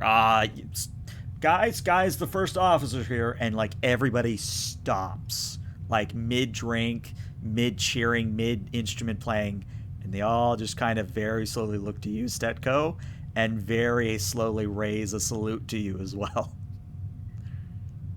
So are we in Roll20? Are we in? You should be. Yeah, let me Where shift am ping I? you because it might not have transferred I see you. now. No, Yeah. I'm here. I just was looking at the bottom half of the map. I'm so sorry. So she would go down like this corridor here. Yep. Right. Okay. And then she enters and everything gets hushed. Okay. Hmm. She'd be like, at ease. Next round's on me. There's awkward silence for maybe about 3 seconds, and then one of the Serato Draco, one of these sort of armored and scaled individuals, steps out and says, "You heard her. Rounds on her. Break out the good stuff, boys." And there's loud cheers, and some of the people who already have drinks kind of raise them to you, Stetko. But the Serato Draco that spoke up, you would know as Lieutenant Commander Cormy. You know that she is the head honcho, the alpha pilot, the person you want as your wingman, kind of a thing. Yeah. She kind of steps up to you and goes, "Oh, Commander Stetko, wish you'd said you were coming. I would have had the good stuff already out." For me. Yes. Good to see you. It's not often you see a first officer come down this way. Is there actual visit, or are we actually getting inspected? Well, I mean, I think everyone here surely knows the situation. The ship's Oh. in. I just. If I got to be honest with you, the first couple hours, as everybody's dealing with the fact that we're years and years away from home, a lot of people took it hard. But then I think it was Lieutenant Johnson. He made a joke about how he wouldn't have to worry about his ex harassing him anymore, and we all found that tremendously hilarious. And that joke kind of got everybody laughing, and once everybody started laughing, kind of was one of those things where we just sort of felt better, and that devolved into, well, this party or whatever you want to call it at this point. Well, I mean, I'm glad to see everyone's having as good of a time as possible. I mean, and situation notwithstanding, I could use a slusho mix myself. Oh, how do you feel about, I believe it's called tequila? Yes. And kind of shouts at a man behind the counter, "Hey, best tequila we got." "You mean the silver bottle?" "No, I mean the gold bottle." But you said we should never talk about the gold bottle. I just did. Yes, sir. And a literal gold bottle is brought out, and a nice shot glass of tequila is poured for you. Somewhere on the bridge, the captain's head goes up. So she'll be like, attention in the room. And everybody stops what they're doing to look at you. Taps her badge. Stuck at a bridge. Go ahead, Commander. Oh, sir, you have the con? Well, I do work here. Very good. Just checking in. I'm doing a tour of the lower decks. So. At that comment from over in the science station, Russ is going to let out a laugh. Ha! Sir, something I can do for you? No, sir. Just checking in. Wanted to make sure the bridge was covered. Well, I don't know about that, Commander. But for now, you're released on your own recognizance. Aye, sir. And Sir Russ, I heard that. And then she'll like close the comm. And Everybody's then she'll still like looking cheers. at you like, oh, cheers, there you go. Everybody raises their glass, and a few people go, to the Commander Stetko, or some say, to the journey, and some say, fuck it, we're here anyway, why not? We're all stuck with each other for a long time. Mm-hmm. Sure. Yeah, So as you kind of drink and carouse, I think we're going to shift away, and let's go to Razib. So Razib, what are you doing during this journey? Razib, I imagine Razib would have an alert on the ship to detect combinations of ethanol, citric acid, glycerol, and coumarin with residual impurities of acetaldehyde, osmol alcohol, propanol, and methanol, which is the chemical signature for the drink that is being had down on the dock. Are you going to party crash? Yep. Roll me a challenge dice, because actually there's a bit more than one party going on right now. That's just what, 1d20? No, that's actually challenge dice box. Yay. Yep. Just one. Let's see where you end up. All right. So you actually do crash a party, but it's not the party you might have been expecting. You follow your sensor readings until you emerge in a ginormous lounge that is multi-leveled and has easily 50, 60, maybe 80 people in here just having a good time, carousing, etc. But as you walk in, some people near the door, they look up at you and they go, "Oh, hey, isn't that the CMO? Isn't that? Oh yeah, that's Major Razib. Oh, hey, what brings you here, Doc?" I've detected a discrepancy in the level of impurities of acetaldehyde in the drinks you're having. I want to make sure that everyone's having a good time. And they kind of raise your glasses too. Well, yeah, I mean, I think we got everybody on Delta shift here. And, one of them reads the little railing. "Hey, anybody here from Beta or Gamma or Alpha shift?" And you hear a few people say, "No, fuck them, we're Delta." Well, there's your answer, Major? Lieutenant Commander? I must admit, I'm not really sure on the lineage. Major, Doctor, all's well, but there is a problem here. You see, 2 of my 3 hands are empty. I see what you want. All right, what's your poison? And, at this point, the ensign has kind of stood up and, he's acting a little bit with bravado, but, he's having a good time. So he kind of walks over to the replicator and says, "Now, I'm going to show this to you in confidence, Doctor, but," and he kind of taps a panel next to the replicator, and the panel moves off to the side, and inside are actual liquor bottles. Oh, you brought the good stuff. Well, yeah, a ship like this, we had to bring the good stuff. Whatever you're having, then. Let's go with this then. And he pulls out a purple bottle. This is... Uncorks it, sniffs it. This is... It's purple, sir. Purple will suffice. Now, I was going to make Watney do a roll, but since we don't know what purple is, let's establish what purple is. I would like you to roll me a fitness medicine difficulty of 2. Can I scan it with my tricorder? I will say that will grant you 1 free die already. How about that? So you'll be rolling 3d20 to start. Wait, He who's said, rolling? Razib is rolling. Oh, I thought you he- said me. I'm sorry. Well, yeah, I said I thought about giving Stetko a roll, but Oh, yeah. okay. No, I'm going to pick on Dag a little bit here. Fitness what? Fitness and medicine. Do I still get the advantage of medical department? If you were in sick bay, I would say yes.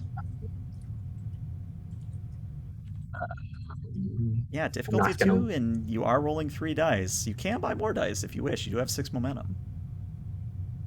Let me take a look at something.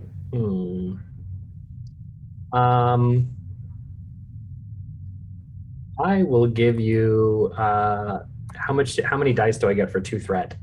If you want 2 threat, then that would be a total of 4 dice you're rolling. All right. So fitness, medicine. And if you 4 roll dice. complications, I'm going to laugh my ass off. I'm just going to warn you. I have bold medicine, so I can re-roll one of those because I gave you threat. Okay. No focus. Okay. No complications. That would technically give you 1 floating momentum, so if you wanted to go for another floating, you could re-roll one of those zeros. I think you said the difficulty was 2. Yes. I'm good here. Good here. All right, so the best thing I can sort of describe it, at least in Star Trek terms, is it's like someone has taken an Andorian Kosh and Klingon fire wine and then mixed in Romulan ale, but then kind of aged it in a cask from Tellarite for like 40 years, and then you take it out of that cask and you sift it through the finest sieves. Like, this is beyond premium, but it's also like 200 proof, so do with it what you will. With pure alcohol. Wonderful. Oh, yeah. Tastes great, though. Razib will ask the replicator for a standard whiskey glass, and then he'll reach for the bottle from, you say it was a lieutenant? Ensign. Ensign. And he'll pour himself 2 fingers and then hold the glass underneath the replicator and ask for 2 ice cubes. 2 ice cubes appear. And just for flavor, they're shaped like the ship. Wonder if the captain knows about that. It has almost a citrus sense to it. How much of this have you had tonight, Ensign? Actually, sir, we were kind of reserved. Oh, you actually drank it.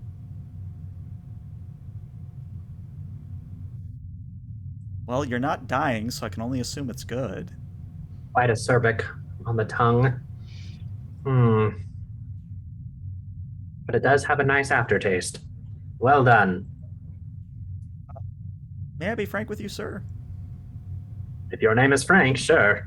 No, sir. It's actually Thomas. But the last guy that tempted the purple bottle, you might have seen him in one of your sick bays. Maybe your nurse took care of him. I don't know. We just had to send him away with a nurse. Oh, well. So that's what aggravated his ulceric condition. Sure. Yeah, let's go with that. That's fine. Ulcers are treatable. Being 50,000 light years from home. And he'll hold up the bottle. Also treatable. Hey, that's what we like to hear, sir. And they'll, everybody in the area kind of raises their glasses to you. For the best Delta shift stuck way out here in Starfleet, and he'll raise his glass. There you go. And I think at that, the guy behind the main bar on the main floor of the lounge, he says, "You heard the man. Let's kick this party up." And the disco ball drops, the lights start flashing, actual dance floor is cleared, and more or less it turns into a club within the next 5 minutes. Oh my, what have I done? I'm so sorry. Unsa. But yeah, as Razib gets his own party, let's now go to Sarus. Sarus, what are you doing during the journey from point A to point B? Well, I had a mission to create bristle mode, so I'm focused on that. Okay. And I've been working on that for a while. But he's actually and I'd like to be walking down towards the captain, looking slightly nervous. and he's kind of rubbing the back of his head. Captain, I have a very important question for you. I've been trying to figure something out. How familiar are you with Klingon technology? Well, between 2405 and 2410, I blew a lot of it up. Fascinating. I wanted to get a bit more specific about Klingons themselves. There is a question that has been puzzling me, And he's going to draw on for a little bit. Forgive me, Captain. The question is, why? And he kind of smirks a little bit. Why did the Klingon dye his hair? Why did they? I don't know. Because it was a good day to die. You just hear the loudest "Oh my God" from Commander Rash across the bridge. Not bad. I will try again. Just you wait. And then he turns and he's going to run back and continue working on his projects. That's all. And I think Dorothy appears moments later and says, "Do you want me to stop him the next time, sir? Or should we let him?" No, but I don't understand why you told him I didn't laugh. I mean, we've laughed together, you and I. We've laughed. Well, yes, sir, but I thought it would give him a personal project. I've observed that he works better when he has a personal project. Well, we'll see. He's going to have to do a little better than a good day to die, though. Do you want me to maybe steer him towards anything in particular? You feeling anything? No, we're gonna see what he comes up with. Okay. Fair enough. Dorothy sort of smiles and winks out of existence. Which now brings us to the captain. Captain, what are you doing from point A to point B? Sitting, brooding. No, really wanting to make sure that the ship and crew are as squared away as they can be. So since we have, I believe we've got about 250 people on the ship, it's basically almost a skeleton crew. You got about half of what you should, yeah. Yeah. So I think really one of his pet projects is to make people as comfortable as possible. And so I think what we'll do is open up a lot of the, I guess, what you'd call executive quarters for the sort of higher ranked junior officers, and spread out. I don't want people to have to billet with one another. That's all. I like want that, them. and this actually comes in. So let's have you step in to deliver the good news to some lovely ensigns. So when you walk into the junior quarters, as it were, you see that they are a sort of shared space where they do start with a common room that then splits off into several bedrooms and a refresher unit, a shower, etc., etc. But counting beds in here, there's easily about 6 junior members sort of sharing a suite together at this point. And I think let's call him a Cation. The Cation who's kind of sitting in the common area. You walk in, he goes, sir, and he kind of adjusts his uniform very quickly. Guys, the captain's here. As you were, Ensign, I've actually got some good news for you. Okay. And he sits back down very hesitantly. Go for it, sir. What's your name, Ensign? My name, it's Atoll. Atull. Well, Atoll. When did you graduate from the academy? Honestly, sir, for most of us in Suite 5 here, this is our first posting out of the academy, so we're like 2 months, if that.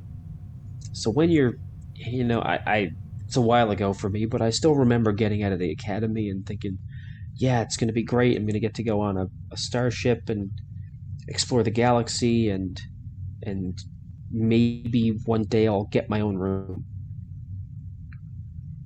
and then you end up in a junior officer's quarters, and it's like being back at the academy all over again. Well, I mean, I will admit, sir, that the accommodations thus far are definitely more spacious than the academy. I mean, the academy was like a shoebox. This is, in comparison, this is actually kind of nice. Well, Ensign, you're in luck, because they're about to get a whole lot more spacious. Everybody in Suite 5, you're getting bumped up to Deck 6. And he kind of looks at you in silence for a moment. He says, wait a second, isn't Deck 6 executive officers only? Well, we're 55,000 light years from Starfleet Command, and if you don't tell anybody, I won't. Hey, guys, pack your stuff. And one of them shouts back, what do you mean, pack your stuff? We're getting good quarters, guys. And at this point, you hear like some clattering and things from there, and the other ensigns come running out and says, "No way, Captain, we're getting the good shit. We're sorry, sir. We're getting the good stuff." Such as it is, Ensign. Such as it is, and yes, you are. Thank you, sir. We will make sure that those quarters stay in the condition we found them. I mean, Ensign, I don't plan on just strolling into your quarters whenever I please. Like, it's your space. Do what you want with it. Just don't break any windows. And I think they all laugh at that. And I think one of the mousier humans in the back, like a shorter guy, says, "I can finally play my clarinet and not disturb anybody." Yeah, that's the good thing. We don't have to hear your terrible playing anymore. I think it's actually kind of good. What's your name? Me, sir? Yeah. You're gonna laugh, but it's Ensign Mouse, sir. Well, Ensign Mouse. We are going to need distractions eventually. Maybe you might want to consider some kind of variety show for. Oh, maybe what we could do is we could do like a talent show, or maybe like a band or something. Could definitely use one of those, I think, and I think in terms of that and sort of liaising with the crew, that falls squarely under the purview of the executive officer. So I want you to submit a proposal to Commander Stetko at your earliest convenience. I'll go get ready for that right now. And he like smiles and he runs off. And the Cation you were talking to, Atoll, kind of leans in and says, Captain, the reason he's actually a really good clarinet player, but the reason we're kind of down on him, he tries to do Klingon death metal with it. So you know any Cold Dead Gach? Yeah, at least I think that's what he tries to play. I love it. Anyway, Ensign, I'll get out of your hair, but here you go, and he'll hand him a pad. This is your room assignment. So let logistics know if you're missing anything. Sir, but and he kind of looks at the other ensigns, and they all nod at each other. I think there's something you should have. And one of them scurries back and comes back, and he's holding a platinum bottle of liquor. Yes, we're gonna go on this copper, silver, gold, platinum level of drink quality, and it's just gonna kind of offer you a platinum bottle. What is this? Well, sir, it's a bottle that one of us acquired in the academy for totally legit reasons that used to belong to one Commander Riker.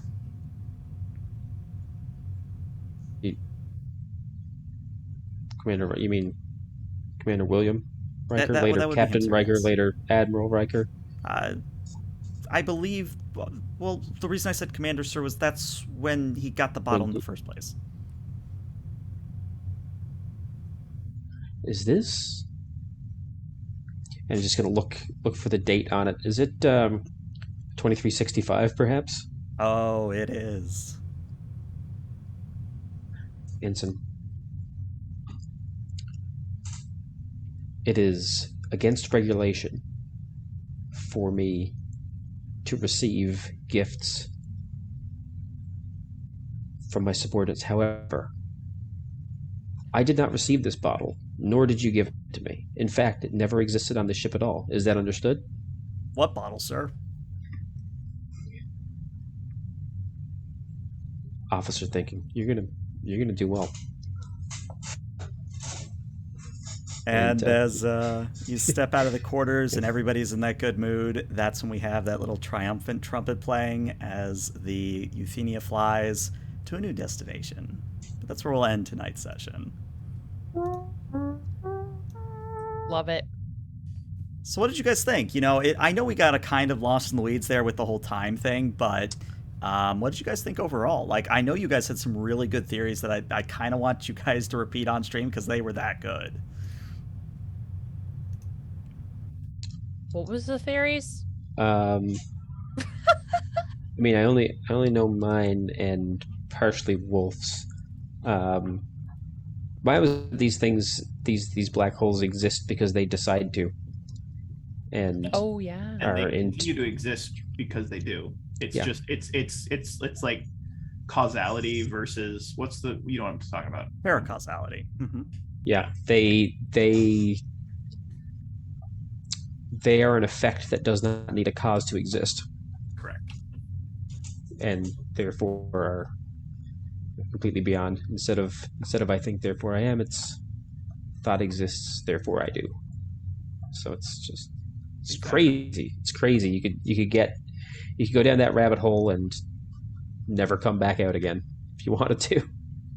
And I'm glad Lord Exiles picked up on it in chat. Yeah. Let's just say the character of Null was something I originally developed for an episode, turned into a novel series, now is making an actual appearance in the ELH universe. So, good stuff all around. And I just want to give a hat tip to Lovecraftian for his contribution to your book. Yes, indeed. Thank you, Matthew. Thank you, Lovecraftian, for your lovely assistance on editing for all of that. You played a not insignificant part in today's episode.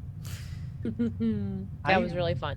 I liked the second half where we all got a chance just to interact with the crew and each other, and it was just nice to have a chance to talk for a little bit, because like first episode was just like we're in the middle of nowhere, it's crazy, and then we got to a library, and then it was good to just be able to see the characters, I guess, out of their crisis mode. Crisis mode was cool. Yeah. Agreed. I thought it was a good mix of like, hey, we're still thrown into this really weird situation, and it's probably a really good like bookend on the front end of like what we're gonna experience the rest of the series. But like the whole idea is, we are isolated with each other. We are siloed within this vessel all together. So developing and making that a living ship is really important. Now, something I'm going to do is I am going to go ahead and start keeping track of all the random names I come up with on the spot. So we had Atul, we had Thomas. I don't think did I name the one that Razib? Was that Thomas? I think that was Thomas. His name was Frank. That's what he said. He said, "Can I be frank with you?" So I immediately changed his entry in the database. His name is Frank now. His name is Frank. I'll write it down. Who was the Thomas pilot, Frank, Corey? Frank Thomas. Maybe that's his middle Corey. name. Maybe that's his middle name. Maybe he was Thomas Frank and now he's Frank Thomas. Lieutenant Corey was the lieutenant on the bridge who passed away. Oh no, Kuwari. Cormy, you mean? Cormy. Cormy. Yeah, Cormy is actually a full character, just like Rash is. It's just like whenever you want to pal around with the fighter wing or you want to do something that involves carrier ops, you kind of talk to her and you hash it out, that sort of thing. Awesome. Yeah. All right, well, thank you all so much for listening and watching out there. This is where I'm going to end the recording for YouTube and for podcasts, but Twitch, stick around because we're going to raid somebody. But YouTube, see you later.